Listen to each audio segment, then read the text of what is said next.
Agora vem comigo, vem pra cá, porque você já sabe que terça-feira é dia que a gente tem o nosso quadro destinado aos nossos amiguinhos de quatro patas, não é isso? É dia do nosso quadro Amigo Pet.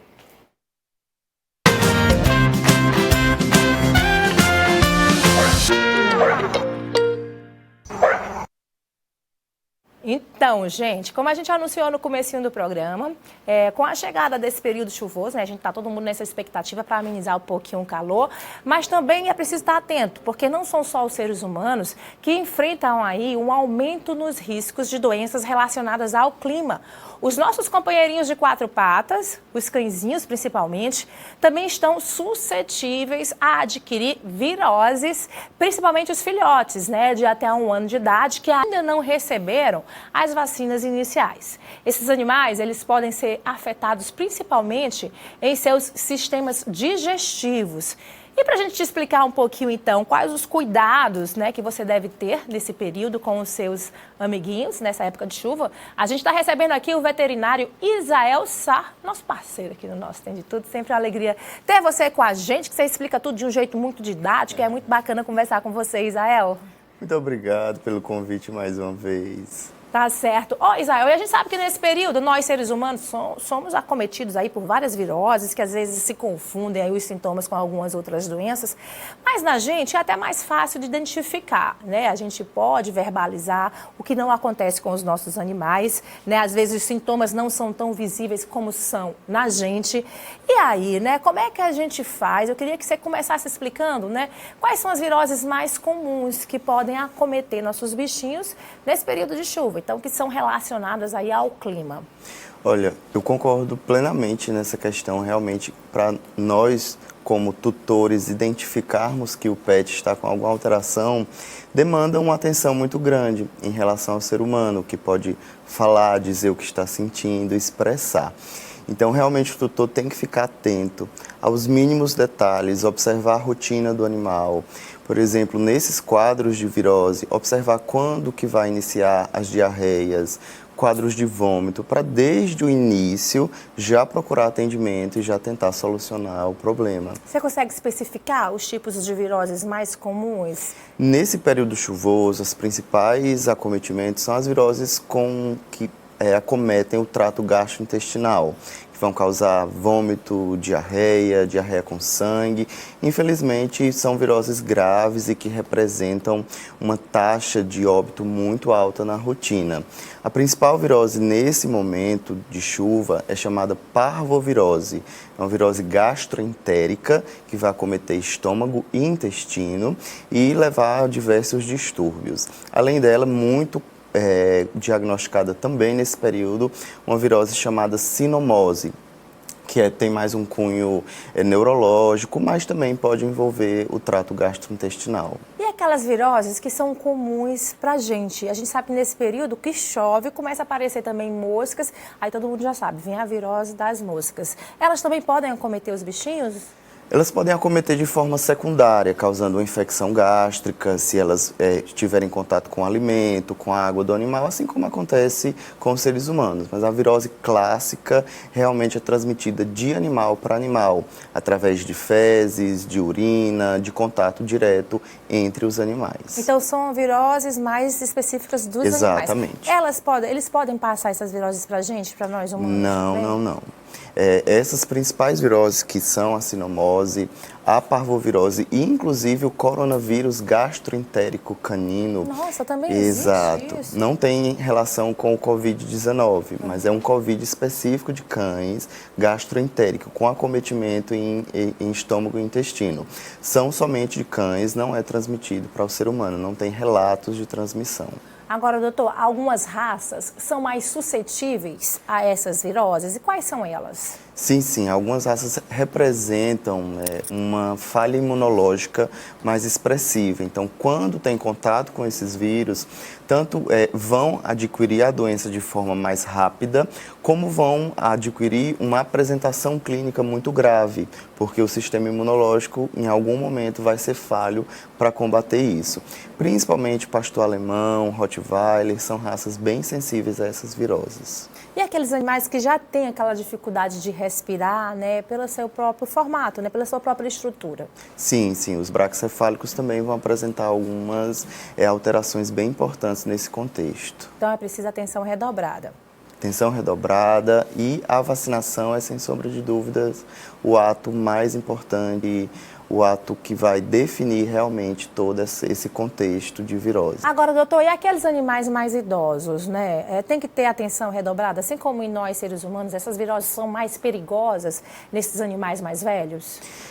Na verdade, essas viroses gastroentéricas acometem animais mais jovens, onde o sistema imunológico ainda não é tão bem formado, onde ainda não tem uma defesa muito específica. Mas também requer muita atenção em animais adultos e idosos, necessitando do reforço anual da vacinação para que eles possam estar protegidos contra essas viroses. A gente está falando aqui de viroses que são relacionadas a mudanças climáticas. Nesse período começa a chover mais. Eu queria que você desse orientações em relação a esse contato dos bichinhos com a umidade, com a água. É importante que os locais onde eles vivem sejam verificados. É interessante a gente manter esses animais em locais mais secos nesse período. Então, quais as orientações em relação mesmo ao espaço físico em que eles vivem durante essa mudança de clima, durante esse período chuvoso, doutor?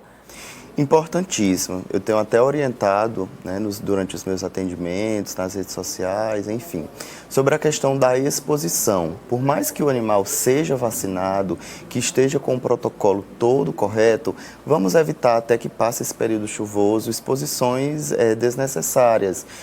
Alguns parques, infelizmente, da cidade, como tem muitos animais em condições de rua, animais sem vacinação, acaba sendo um local de muito acometimento. Então, evitar alguns passeios, evitar contato direto com animais que não sabe a origem, que não sabe se é ou não vacinado, ou que apresentem alguma sintomatologia clínica clássica. É sempre importante, principalmente nesse período, onde os números estão bem expressivos, onde os números de diagnóstico estão bem expressivos, evitar essa exposição.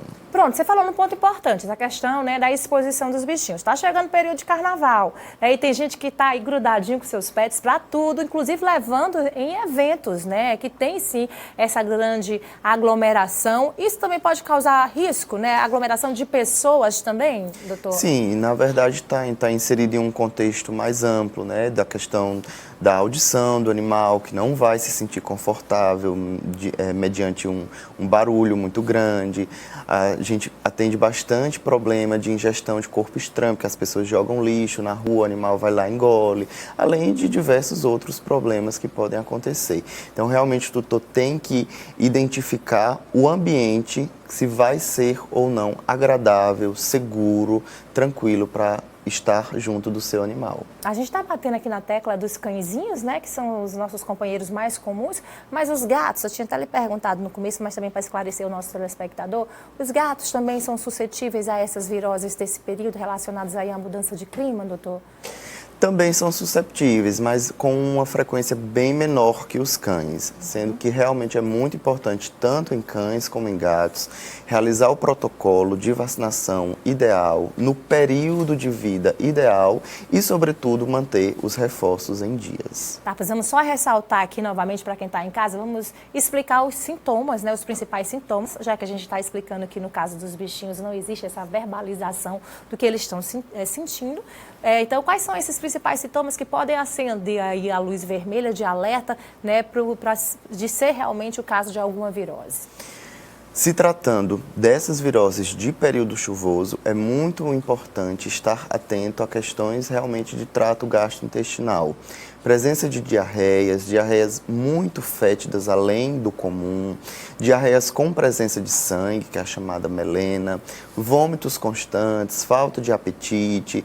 Para a sinomose, que é uma virose com acometimento também neurológico, importante observar tremores, secreções em olhos, secreções no nariz, convulsões, que é um agravamento do quadro clínico. Então, um contexto geral, desde apatia, tristeza, vômito, diarreia, secreções, entre outras alterações. Tá, vamos esclarecer também, que é sempre bom a gente bater nessa tecla, em relação, então, ao calendário, né? A rotina vacinal, foi dito no começo que essas viroses atingem principalmente os cães menores de 1 ano, que ainda não tiveram, né, o início aí da sua vacinação, sendo que isso pode começar mais cedo, né? Não precisa chegar a essa fase de 1 ano, né? Vamos falar aí do roteiro, do calendário aí? Na verdade, a grande casuística está em torno aí de pacientes há cerca de 3 meses, 6 meses de vida.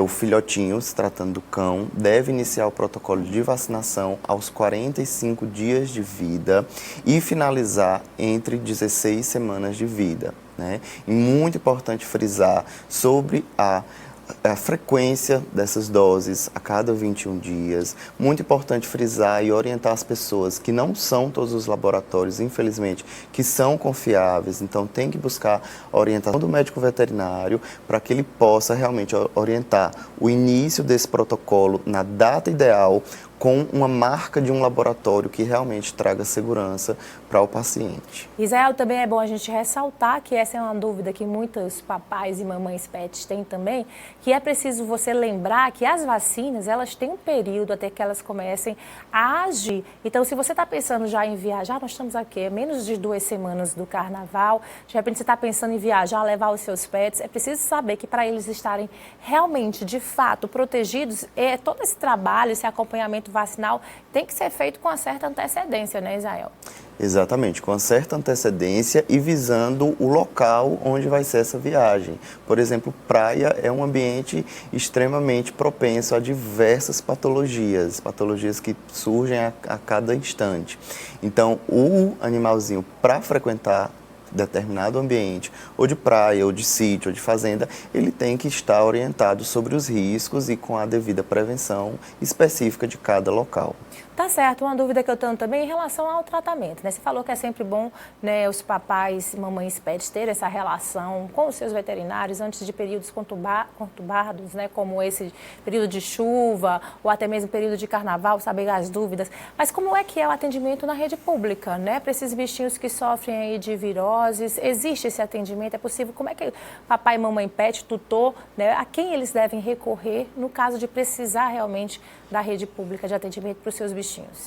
Olha, se tratando de rede pública, infelizmente ainda não temos um hospital público, né, municipal ou estadual em Teresina, mas nós temos o recurso, né, os tutores têm o recurso do Hospital da Universidade Federal do Piauí.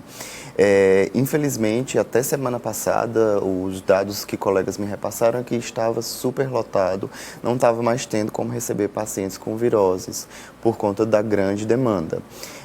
Mas tem a opção da UFP e, em contrapartida, também as opções de clínicas particulares. E daí fica a ressalva. Eu acredito que, assim como em nós seres humanos, o automedicamento não seja legal, apesar dessa dificuldade, né? Precisa ter paciência ou tentar, de fato, uma vaga no serviço público ou, né, fazer um esforço para recorrer aí à rede privada, né? Sim, sim. Tanto a automedicação como tardar em buscar o profissional.